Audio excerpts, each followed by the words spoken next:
For the last several years now, I and my group, we have studied the biology for small cell lung cancer.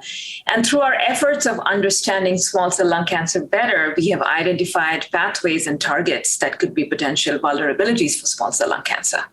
So let me tell you a little bit about the genetic makeup of this disease.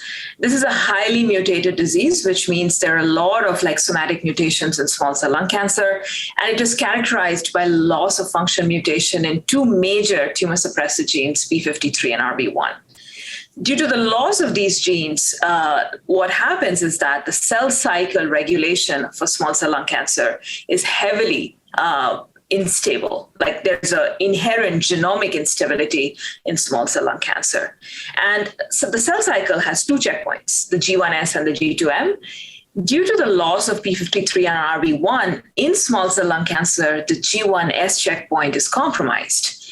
And now the cell depends upon the G2M checkpoint for its repair upon DNA damage. So through our efforts, what we have found that there are pathways that helps in the repair of this DNA upon damage, specifically in this G2M checkpoint kinases, which we call DNA damage repair pathways. These are very important targets for small cell lung cancer. My previous work has shown involvement of targets like PARP, ATR, and CHEK1. When you inhibit these targets either with small molecule inhibitors or with genetic knockdown, you can essentially kill small cell lung cancer cell lines. And now that we know that also this DNA damage repair mechanisms may be important in other cancer types as well.